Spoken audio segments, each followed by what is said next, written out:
السلام علیکم ناظرین، سلامتی ہو آپ پر جہاں بھی آپ ہوں۔ کیلنڈر پر آج تاریخ ہے 9 محرم الحرام، انگریزی تاریخ 8 اگست ہے۔ اپنے میزبان راہی حجازی سے عالمی خبریں سنیے۔ 3 روز کی شدید لڑائی کے بعد اسرائیل اور اسلامی جہاد میں کمزور جنگ بندی۔ غزہ میں اسرائیل اور اسلامی جہاد کے مزاحمت کاروں کے درمیان مصر کی ثالثی میں ایک کمزور جنگ بندی ہو گئی ہے۔ فرانسیسی خبر رساں ادارے AFP کے مطابق پیر کی صبح ہونے والی اس جنگ بندی نے اس حالیہ تنازع کے خاتمے کی امیدیں بڑھا دی ہیں جس میں 15 بچوں سمیت 44 فلسطینی شہید ہوئے۔ جنگ بندی کا باضابطہ آغاز اتوار کو رات 11:30 پر ہوا۔ اس کا مقصد گزشتہ برس اسرائیل اور حماس کے درمیان 11 روزہ جنگ کے بعد اب غزہ میں ہونے والی بدترین لڑائی کو روکنا تھا۔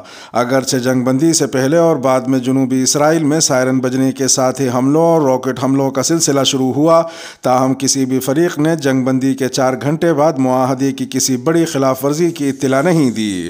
جنگ بندی شروع ہونے کے 3 منٹ بعد اسرائیلی فوج نے ایک بیان میں کہا کہ اسرائیلی علاقے کی طرف فائر کیے جانے والے راکٹوں کے جواب میں اسرائیلی فوج فی الحال غزہ میں اسلامی جہاد سے تعلق رکھنے والے وسیع اہداف کو نشانہ بنا رہی ہے۔ اس کے بعد کے ایک اور بیان میں اسرائیلی فوج نے واضح کیا کہ اس نے آخری حملہ رات 11:25 پر کیا تھا۔ دونوں فریقوں نے جنگ بندی پر اتفاق تو کر لیا ہے، لیکن ساتھ ہی ایک دوسرے کو خبردار بھی کیا ہے کہ کسی بھی تشدد کا جواب طاقت سے دیا جائے گا۔ دوسری جانب امریکی صدر جو بائیڈن نے جنگ بندی کا خیر مقدم کرتے ہوئے جمہوریت پر شب خون مارنے والے مصر کے قابض صدر عبدالفتاح السیسی کا شکریہ ادا کیا ہے کہ اس ثالثی میں ان کے ملک نے کردار ادا کیا ہے۔ نیو میکسیکو میں 4 افراد کے قتل کے بعد مسلمانوں سے رات میں اکیلے چہل قدمی نہ کرنے کی اپیل۔ امریکہ کی ریاست نیو میکسیکو کے شہر البوکرکی میں پولیس نے شہریوں پر زور دیا ہے کہ اگر ان کے پاس حال ہی میں ہونے والے 4 افراد کے قتل کے بارے میں کوئی بھی اطلاعات ہیں تو شیئر کریں، کیونکہ پولیس انہیں مسلمانوں کے خلاف نفرت انگیز جرائم کے طور پر دیکھ رہی ہے۔ ایک مقامی اخبار نے رپورٹ کیا کہ چوتھے قتل کے بعد لوگ خوفزدہ ہونے لگے ہیں۔ چاروں مقتولین پاکستانی اور افغان نژاد ہیں۔ Islamic centre of new Mexico نے کمیونٹی کے نام پیغام میں کہا کہ ہم سب سے گزارش کرتے ہیں کہ احتیاطی تدابیر اختیار کریں اور اپنے ارد گرد کے ماحول سے آگاہ رہیں۔ بالخصوص اس بات کو یقینی بنائیں کہ کوئی آپ کا گھر تک تعاقب نہیں کر رہا اور رات کو اکیلے چلنے سے گریز کریں۔ یہ خاص طور پر شہر کے جنوب مشرقی حصے میں رہنے والے ہمارے اراکین کے لیے اہم ہے جہاں یہ ہلاکتیں ہوئی ہیں۔ دوسری جانب امریکی صدر جو بائیڈن نے مسلمانوں کے قتل پر گہرے دکھ اور افسوس کا اظہار کیا ہے اور ان ہلاکتوں کی مذمت کی ہے۔ امریکی صدر نے ٹویٹر پر کہا کہ ریاست کے شہر البوکرکی میں 4 مسلمان افراد کی ہولناک ہلاکتوں پر میں رنج و غم میں مبتلا ہوں۔ انہوں نے کہا کہ اگرچہ ہم مکمل تحقیقات کے منتظر ہیں، مگر میری دعائیں متاثرہ خاندانوں کے ساتھ ہیں اور میری انتظامیہ مسلم کمیونٹی کے ساتھ پختگی سے کھڑی ہے۔ انہوں نے مزید کہا کہ ان نفرت انگیز حملوں کی امریکہ میں کوئی جگہ نہیں ہے۔ ہمیں غیر ملکیوں سے اپنے ملک کی تعمیر کی توقع نہیں رکھنی چاہیے۔ افغانستان کے قائم مقام وزیر داخلہ سراج الدین حقانی نے ہلمند کا دورہ کیا ہے، جہاں انہوں نے صوبے کے مقامی حکام، عمائدین اور سماجی شخصیات سے ملک کی تعمیر نو میں ہاتھ بٹانے کی اپیل کی۔ واضح رہے کہ اشرف غنی دور حکومت میں خفیہ ایجنسی کے سابق ڈائریکٹر رحمت اللہ نبیل نے گزشتہ دنوں وائس آف امریکہ سے گفتگو کرتے ہوئے کہا تھا کہ سراج الدین حقانی سمیت حقانی نیٹ ورک کے کئی رہنما ایمن الظواہری کے قتل کے بعد کابل چھوڑ کر جنوب مغربی افغانستان پکتیا چلے گئے ہیں اور ان کے تمام قریبی ساتھی بھی روپوش ہو گئے ہیں۔ اب وہ وزارت داخلہ میں نظر نہیں آ رہے ہیں۔ وزیر داخلہ سراج الدین حقانی نے ہلمند میں ایک اجتماع سے خطاب کرتے ہوئے کہا کہ غیر ملکی ہمارے ملک کی تعمیر کے لیے آئیں گے، ہمیں اس کی توقع نہیں رکھنی چاہیے۔ اب وقت آ گیا ہے کہ ہم ہاتھ جوڑ کر اپنے ملک کو خود بنائیں۔ سراج الدین حقانی نے اپنے دورے کے موقع پر تمام عہدیداروں کو ہدایت کی کہ وہ عوام کے ساتھ اچھا سلوک کریں اور ان کے مسائل بر وقت حل کریں۔ انہوں نے کہا کہ آج کی اصل جدوجہد یہ ہے کہ ہم ایک محفوظ اور مستحکم افغانستان کے لیے کس طرح مؤثر کوشش کر سکتے ہیں اور ایک مضبوط اسلامی نظام بنا کر کیسے باقی دنیا کے ساتھ پرامن زندگی گزار سکتے ہیں۔ افغان نیوز ایجنسی کے مطابق ہلمند کے عوام اور مقامی عہدیداروں نے ایک بار پھر افغانستان کی موجودہ حکومت کی مکمل حمایت کے اپنے وعدے کی تجدید کی۔ پیٹرولیم مصنوعات میں 52% اضافے پر ہنگامے پھوٹ پڑے۔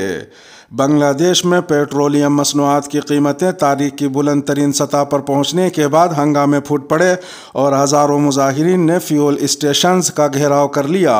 عالمی خبر رساں ادارے کے مطابق بنگلہ دیش کی حکومت نے پیٹرول کی قیمت میں 51.7% اور ڈیزل کی قیمت میں 42.5% اضافے کا اعلان کیا ہے، جس کے بعد پیٹرول 89% سے بڑھ کر 135% ہو گیا ہے، جبکہ ڈیزل کی قیمت 114% ہو گئی ہے۔ خیال رہے کہ بنگلہ دیش کی تاریخ میں پیٹرولیم مصنوعات کی قیمتوں میں یہ بلند ترین اضافہ ہے، جس کے بعد ملک بھر میں ہنگامے پھوٹ پڑے اور ہزاروں مظاہرین نے فیول اسٹیشنز کا گھیراؤ کر لیا۔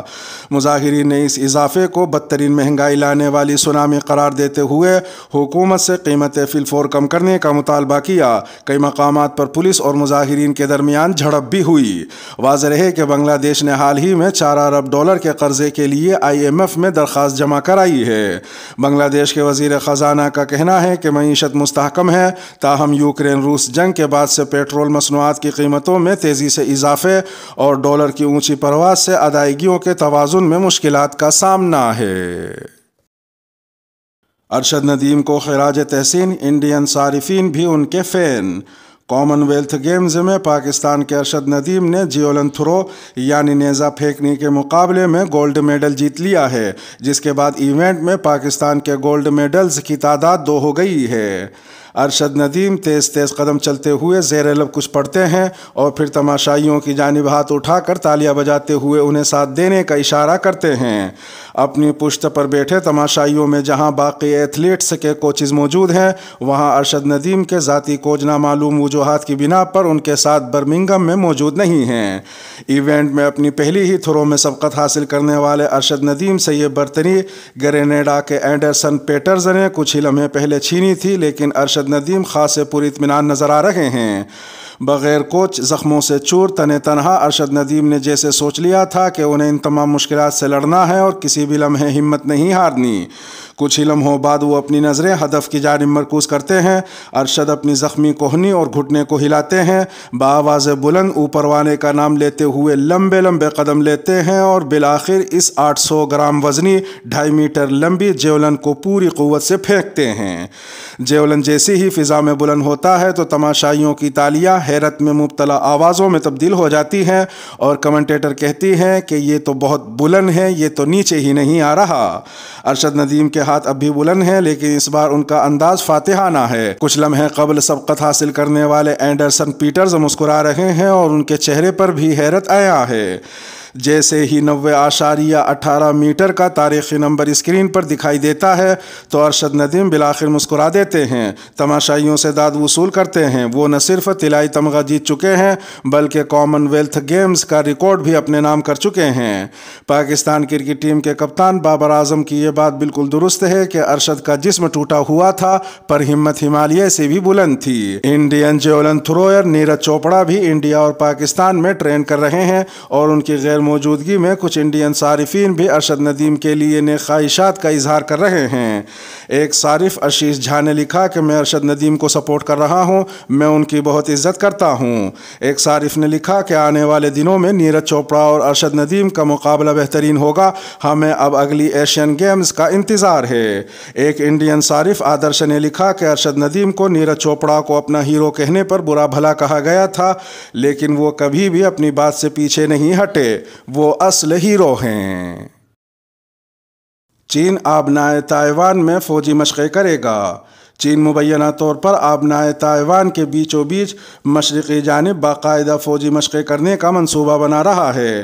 ان مشقوں کی منصوبہ بندی ایک ایسے وقت میں کی جا رہی ہے جب امریکی کانگریس کی اسپیکر نینسی پیلوسی کے تائپے کے دورے کے بعد شروع ہونے والی 4 روزہ فوجی مشقیں اختتام کو پہنچی ہیں۔ چین نے گزشتہ ہفتے نینسی پیلوسی کے دورے پر رد عمل ظاہر کرتے ہوئے پہلی بار تائیوان کے دارالحکومت پر بیلسٹک میزائل داغے۔